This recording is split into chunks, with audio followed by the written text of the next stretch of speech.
The Jasper Utility Service Board met last night. We also have a chilly weather forecast plus a preview of the area high school basketball tonight. It's all coming up next here on the WJTS 18 News.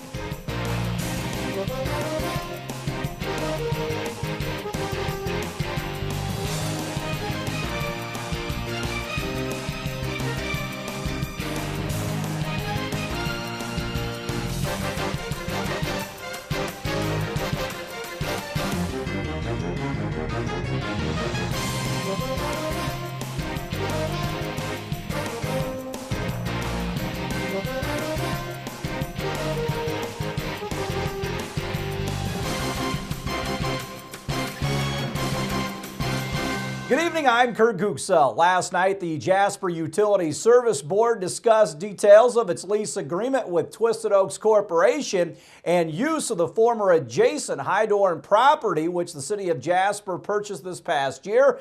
The city entered into an agreement back in August of 2011 to lease its now idle power plant to Atlanta-based Twisted Oaks Corporation, who plans to convert the facility into a miscanthus grass and natural gas burning Jasper Clean Energy Center. Jasper Utility Service Board Chairman Wayne Sheeter says negotiations are underway with Twisted Oaks CEO Jay Katassian about a schedule of payments and when payments for the use of the land might come. We're working on a lease with Twisted Oak Corporation, Mr. Katassian, for that property. That's where he hopes to put his compressed natural gas filling station and use it to move his miscanthus processing building a little further away from the Riverwalk parking area. It's going to give him more leeway of engineering and design of the project and make it, I guess you could say, be able to have less impact on the area out there and do some other things. Of course, lease payments from the Twisted Oak to the city for use of the power plant have been delayed due to pending litigation. A lawsuit filed by the group Healthy DuBois County regarding concerns about the city of Jasper's pursuit to turn the city's power plant into a biomass plant will go back to court. A hearing with Special Judge Sherry Greg Gilmore of Knox County has been set for May 10th at 10 a.m. to determine the case management of the lawsuit filed by Dr. Norma Crowline, Rock Emmert, and Healthy DuBois County Incorporated against the city. Meanwhile, the utility board is considering participating in a payment plan by Midwest Independent System Operators to meet their summer energy needs. Jasper Utility General Manager Bud Hauersberger says in the past the organization has given Jasper Utilities a monthly payment to account for the value of the power plant's capacity of around 13.6 megawatts. Now they're kind of changing their format. Instead of doing a calculation to come up with that, they are wanting people to bid in an auction format on how much they want to make. But then the way it's going to work is, it's kind of hard to explain, but as people bid in, once it gets up to wherever they think the capacity needs to be, whatever the highest bid was, in order to reach that capacity amount, everybody will get that price that bid lower than that. If you bid higher than that, they call it a clearing price, then you won't get anything. So that's what we're in the process of trying to determine what that price we want to go in on, because the power plant is going to be operational based on our lease agreement with Jasper Clean Energy Center. So if it's going to be operational, we might as well get us a payment for it. It's just the projections have been all over the place as far as what this auction is going to do from a capacity payment standpoint. Hauersberger compared the potential for power capacity payments with gambling. The Utility Service Board is in the process of deciding what value to bid the power plant's capacity. Meanwhile, in other utility business, bids will be going out the next few days for the 3rd Avenue water main replacement project. The city plans to replace an over 60-year-old water main along 3rd Avenue from State and Strass and at the DuBois County Pike County Credit Union to Meridian Road. Road near the St. Vincent's de Paul store. Work is expected to begin later this year.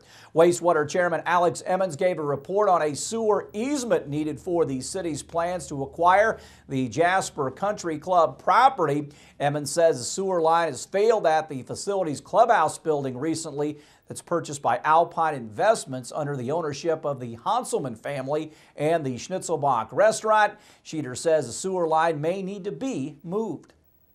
What that is, the Hanselmans, the Alpine, which have bought the old country club clubhouse and are refurbishing it, need to improve their sewer line. Their sewer line failed, and they had a lift station, moved it out to Newton Street. And the better design is to take it to the west or northwest and tie it into our existing lines in that area. So the question is, tonight we've talked about, and in committee, 8-inch line would be better than just 6-inch through that area that the city is going to own.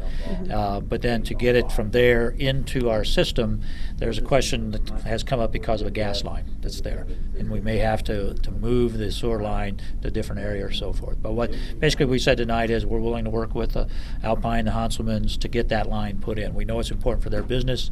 It'll be important when the city buys that property, with whatever they do with it, to make sure that part of the line is up to our specifications for our system.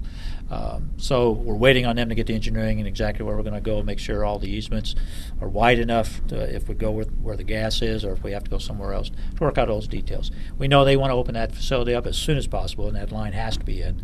So we're willing to work with them, and we'll have meetings whenever we need to get that done. Also last night, Jasper Gas and Water Manager Mike Aiding told the board that Beaver Lake only has 14 to 16 inches to be at full capacity. He expects levels at the lake to be at or near normal by the summer. And Bud Harsberger informed the board of an agreement with Redevelop Old Jasper Action Coalition to supply additional street lights for land near the train depot. The group plans to develop soon. Harsberger also noted that the decorative light fixtures along Main Street will soon be replaced with LED lights, replacing older lighting with cracked lens. Last week, the DuBois County Solid Waste Management District Board selected Jasper resident Lee Kraft Jr. as its new district director. Kraft will start work this week and replace outgoing director Tony Lubers, who is stepping down later this week to return to her former position as Director of Safety for Consolidated Resource Recovery, a wood waste processing facility located in Sarasota, Florida. Lubers expressed to the board her full support of Kraft as her replacement. Board President Greg Kendall says Kraft was selected because of his management experience in a variety of areas. He last worked at the Jasper-based Servants Corporation, a manufacturer and distributor of packaging products. And the town of Ferdinand recently selected Forest Park High School senior Sam Beckman as the town's latest intern.